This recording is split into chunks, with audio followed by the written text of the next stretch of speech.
오늘 함께 나눌 말씀은 잠언 22장 22절에서 25절 말씀입니다. 잠언 22장 22절에서 25절 말씀 다 함께 한 목소리로 읽습니다. 시작. 약한 자를 그가 약하다고 탈취하지 말며 곤고한 자를 성문에서 압제하지 말라. 대저 여호와께서 신원하여 주시고 또 그를 노력하는 자의 생명을 빼앗으시리라. 노를 품는 자와 사귀지 말며 울분한 자와 동행하지 말지니 그의 행위를 본받아 내 영혼을 올무에 빠뜨릴까 두려움이니라. 아멘. 오늘 함께 읽은 본문 말씀을 중심으로 차별이 아닌 분별이 지혜입니다. 차별이 아닌 분별이 지혜입니다. 라는 제목으로 함께 은혜를 나누고자 합니다. 잠언 22장 17절에서 24장 34절까지는 잠언 전체에서 별도의 단락을 이루고 있습니다. 17절에서 보면 지혜 있는 자의 말씀을 들으라 라고 언급하면서 지혜 있는 자의 교훈이 시작되고 있습니다. 어제 목사님께서 알려주셨듯이 22장 17절에서 21절까지는 지혜자가 전하는 이런 교훈의 목적이 분명하게 드러나 있습니다. 그것은 여호와를 의뢰하기 위해서라고 밝힙니다. 그러면서 지혜자는 자신이 전한 말을 귀로 듣고 마음에 새기라고 말합니다. 여호와를 의뢰한다는 것은 의지한다, 부탁한다 라는 의미를 가지고 있습니다. 즉 다른 것들을 의지하지 말고 오직 하나님께만 믿고 의지하라는 것입니다. 잠언 3장 5절에 보면 너는 마음을 다하여 여호와를 신뢰하고 내 명철을 의지하지 말라라고 말씀합니다.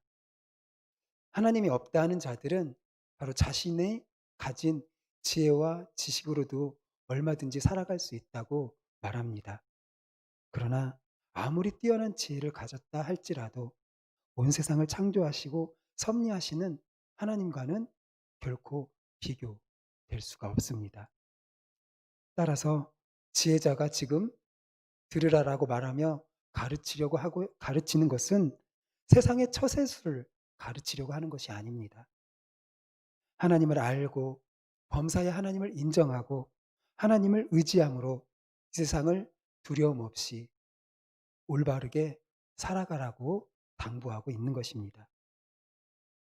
더 나아가 하나님만을 의지하는 자는 바로 말씀인 진리를 행하며 살아가야 한다는 것을 밝혀주고 있습니다.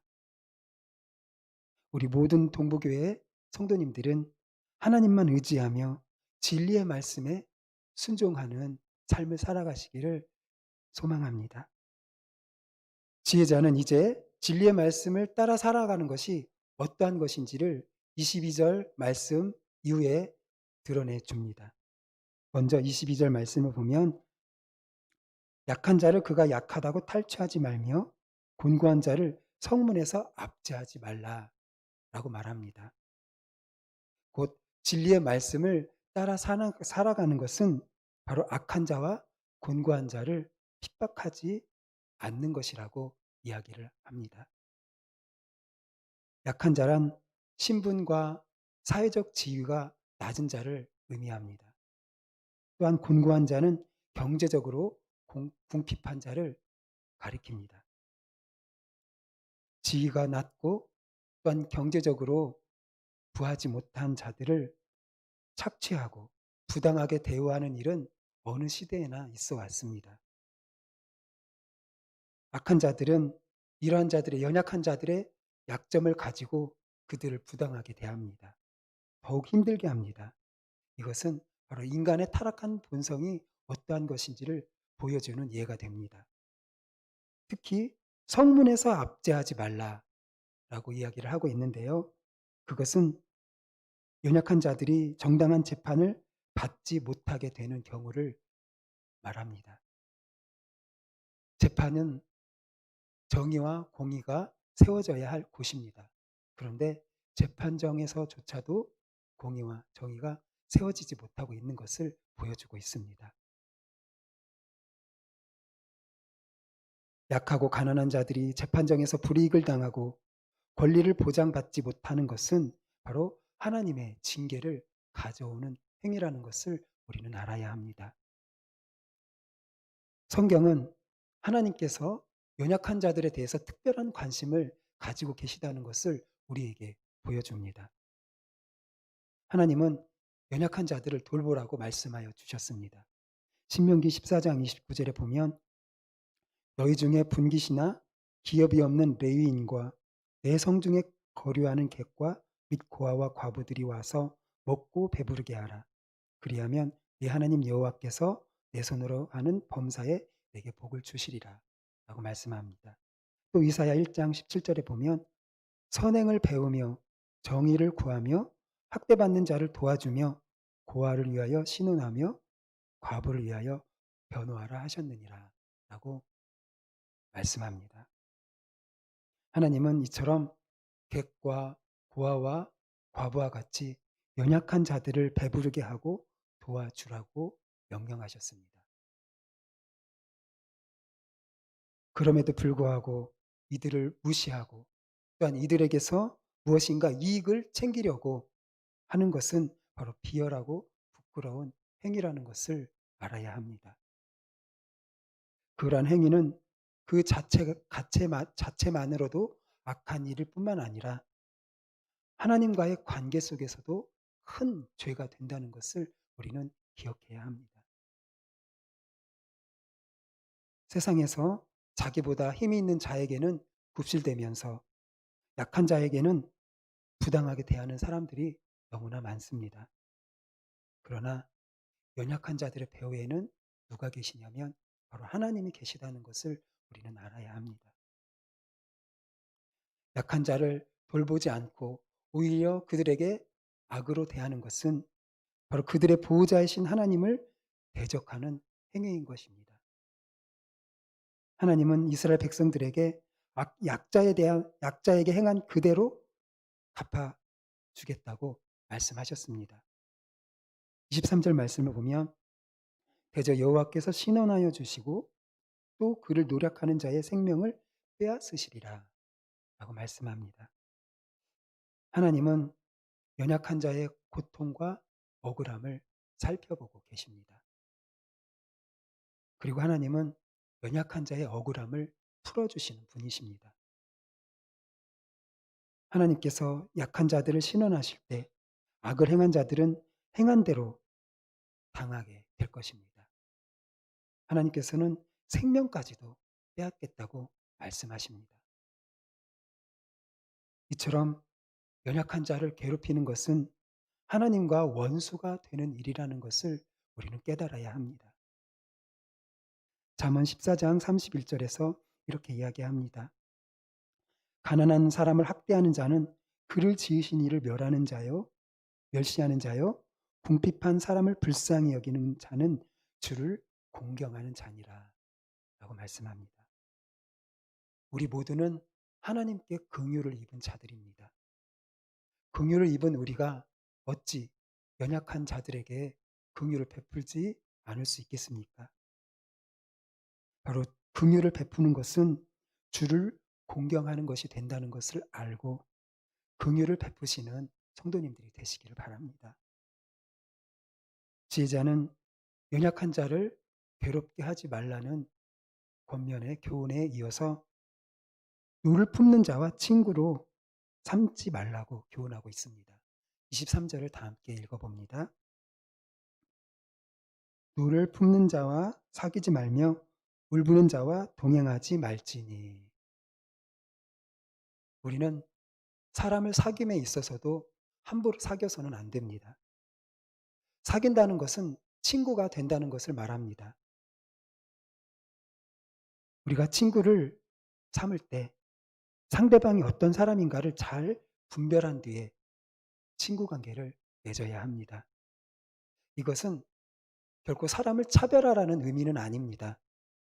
바로 참된 우정은 인격을 나누는 관계이기 때문에 서로의 인격이 영향을 미치기 때문에 사람을 사귀는 것에 신중하라는 의미입니다. 노를 품고 울분하는 것은 정당한 분노가 아닙니다. 어쩌다가 실수로 화를 내는 것도 아닙니다.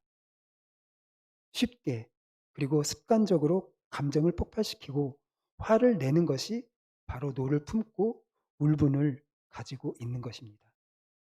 바로 분노가 자신의 성품의 일부가 된 사람들을 가리킵니다.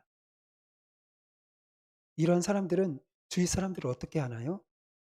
바로 힘들게 하고 주위 사람들을 적으로 만듭니다.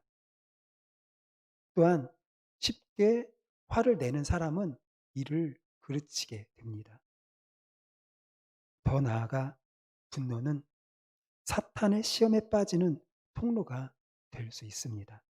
에베소서 4장 26절, 27절 말씀에 보면 분을 내어도 죄를 짓지 말며 해가 지도록 분을 품지 말고 마귀에게 틈을 주지 말라라고 이야기를 합니다. 왜 마귀에게 틈을 주지 말라냐면 바로 분이 우리 죄를 짓게 하기 때문입니다. 이처럼 노를 품고 살아가는 것은 바로 어리석은 자의 대표적인 모습입니다. 이런 자와 함께 있고 이런 자를 사귀면 어떤 일이 일어나냐면 25절에 말씀하여 주고 있습니다. 그의 행위를 본받아 내 영혼을 올무에 빠뜨릴까 두려움이니라. 바로 습관적으로 분노를 내는 사람과 함께 있다 보면 바로 그의 행위를 본받게 되고 결국 자신의 영혼까지 올무에 빠지게 된다는 것을 우리에게 교훈하여 주고 있습니다. 악한 행동을 지속적으로 보게 되면 그 행동을 따라하게 되는 경우가 있습니다. 악은 전염성이 매우 강합니다. 지속적으로 노출되어 있으면 은연중에 담기 마련입니다. 특히 분노와 같은 감정은 쉽게 잘 전달됩니다. 처음에 분노의 감정이나 말에 거부감을 느끼게 됩니다. 하지만 자주 접하게 되면 아무렇지도 않게 여기게 됩니다. 그래서 나 자신도 모르게 분노하는 습관에 물들 수가 있게 되는 것입니다. 결과적으로 화를 품고 울분에 가득 차 있는 사람을 사귀는 것은 결국 자신의 영혼을 올무에 빠뜨리는 위험한 일이 되는 것입니다. 고린도전서 15장 33절에서도 이렇게 이야기합니다. 속지 말라. 악한 동무들은 선한 행실을 더럽히나니 라고 말씀합니다. 바로 악한 자를 사귀고 그들과 동행하는 것은 바로 나의 선한 행실까지도 더럽히게 만드는 아주 위험한 모습인 것입니다. 분노를 다스리지 못하는 사람과는 인격을 나누는 친구가 될 수 없습니다. 습관적으로 화를 내는 자와 사귀는 것은 좋지 않습니다. 지혜 있는 사람은 화를 품고 있는 사람을 친구로 삼지 않습니다. 왜냐하면 그들을 피하는 것이 바로 영혼을 지키기 위한 불가피한 선택이기 때문입니다. 따라서 우리는 친구를 사귈 때에도 차별이 아니라 분별할 수 있어야 합니다. 좋은 영향력을 서로 주고받아야 합니다. 우리에게 가장 선하고 아름다운 영향력, 능력을 주시는 분은 누구십니까? 바로 우리 예수님이십니다. 우리에게는 가장 좋은 예수 그리스도가 계십니다. 인자와 온유와 겸손의 예수님이 우리를 친구 삼아 주셨습니다. 우리의 친구가 되시는 예수님과 또한 그분이 보내주신 성령을 우리가 힘입을 때 우리는 우리의 감정에 휩싸이지 않고 죄를 짓는 데까지 나아가지 않을 수 있습니다. 우리의 혈기를 다스릴 수 있습니다. 그리고 우리의 영혼이 올무에 빠지지 않게 할 수 있습니다. 오늘 하루도 예수님을 친구로 가까이 사귀고 연약한 자에게 긍휼을 베풀며 선한 영향력을 끼치는 자로 살아가시기를 예수님의 이름으로 축복합니다.